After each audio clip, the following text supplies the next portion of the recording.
Halo, perkenalkan nama saya Unifal Siningrum, peserta Latsar Batch 4 Kementerian PU, Bappekom Bandung, Wilayah 4. Saat ini saya akan menjelaskan tugas saya di agenda ketiga di hari terakhir, yaitu tentang fungsi-fungsi dan tugas-tugas saya di tempat instansi saya bekerja. Saya bekerja di instansi Kementerian PU, di Direktorat Jenderal Bina Marga, Direktorat Bina Teknik Jalan dan Jembatan, ditempatkan di Subdit Pengelolaan Jabatan Fungsional Bidang Jalan dan Pengembangan Profesi.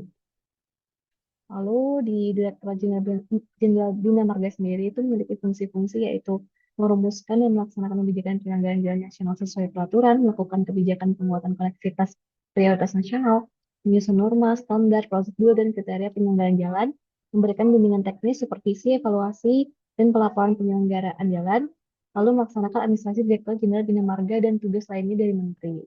Lalu untuk organisasi-organisasi atau direktorat yang diampu oleh Jenderal Bina Marga sendiri adalah yang pertama ada Sekretaris Direktorat Jenderal, lalu Direktorat Sistem dan Strategi Penyelenggaraan Jalan dan Jembatan, lalu Direktorat Bina Teknik Jalan dan Jembatan, Direktorat Pembangunan Jalan, Direktorat Pembangunan Jembatan, Direktorat Preservasi Jalan dan Jembatan Raya 1, Direktorat Preservasi Jalan dan Jembatan Raya 2, Direktorat Jalan Bebas Hambatan, dan Direktorat Kepatuhan Intern. Lalu saat ini saya ditempatkan di Direktorat Bina Teknik Jalan dan Jembatan yang memiliki tugas yaitu melaksanakan pembinaan penerapan norma, standar, prosedur, dan kriteria perencanaan, pelaksanaan, dan evaluasi kinerja pembangunan jalan. Lalu untuk tugas dan fungsinya sendiri untuk Direktorat Bintek Jatan ini ya, itu adalah sebagai berikut. Lalu yang saya tandain ini memberikan dukungan teknis untuk pengembangan keahlian profesi dan kelembagaan adalah tusi dari subdirektorat yang eh, tempat saya bekerja saat ini. Berikut adalah struktur eh, organisasi dari Direktur Bina Teknik Jalan dan Jembatan, yaitu ada di bawahnya itu ada Subbak Tata Usaha, lalu di bawahnya ada Subdit Teknologi dan Peralatan Infrastruktur Bina Marga, lalu ada Subdit Keselamatan dan Keamanan Jalan dan Jembatan, lalu ada Subdit Data dan Sistem Informasi Jalan dan Jembatan, lalu ada Subdit Pengelolaan Jabatan Fungsional Bidang Jalan dan dan Pengembangan Profesi.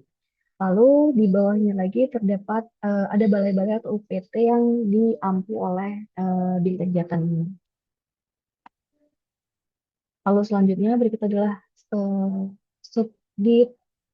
Pengelolaan Jabatan Fungsional Bidang Jalan dan Pengembangan Profesi, yaitu memiliki tugas menyusun pedoman standar jabatan fungsional, penata kelola jalan dan jembatan, dan penata laksana jalan dan jembatan, menilai dan mengevaluasi kinerjanya, fasilitasi pelaksanaan tugas, mengembangkan keahlian dan profesi, mengolah hak kekayaan intelektual, serta pembina keahlian teknis di bidang jalan dan jembatan. Lalu untuk perannya sendiri, itu ada menyokong SDM fungsional yang terlibat dalam perencanaan, konstruksi, dan evaluasi jaringan jalan, lalu ada mengembangkan keahlian ASN untuk mendukung penerapan teknologi inovatif, ada menyusun pedoman teknis dan standar hasil kerja untuk mendukung pelaksanaan NSTK oleh fungsional, lalu memfasilitasi pelatihan dan coaching teknik bagi jabatan fungsional agar selaras dengan pengembangan kebijakan, ada pengolah sistem penilaian angka kredit, pelaporan kinerja fungsional, serta pengembangan kelembagaan berbasis jabatan fungsional, dan meningkatkan kapasitas ASN dalam analisis kerja dan penulisan karya tulis ilmiah sebagai bentuk penanggung fungsional. Selanjutnya untuk Smart ASN sendiri ada 9 aspek, yaitu ada entrepreneur, hospitality, profesionalisme, multilingual, integrity, wawasan global, literasi digital, nasionalisme, dan networking. Lalu untuk refleksi diri, saya yang bertugas di Subdit Javung dan Pengembangan Profesi, itu yang perlu ditingkatkan ada beberapa yaitu yang pertama optimalisasi penggunaan platform digital untuk melakukan pekerjaan supaya lebih efektif dan efisien, lalu memperluas jejaring antar rekan kerja dari unit kerja yang sama maupun yang berbeda, meningkatkan pemahaman tren global dan praktik terbaik internasional, mendorong inovasi yang sesuai dengan budaya instansi untuk menangani kendala yang terjadi, peningkatan penguasaan bahasa asing untuk mempersiapkan diri saat menjalin kerjasama dengan perusahaan asing, dan meningkatkan pelayanan yang cepat dan tepat. Lalu yang dapat saya lakukan sebagai CPNS di Jampung dan Pengembangan Profesi yaitu menerapkan budaya kerja yang ramah, responsif dan terbuka terhadap masukan, berangkat bekerja tepat waktu dan profesional saat bekerja, mulai membangun jaringan dengan hubungan yang baik antara rekan kerja dan pimpinan.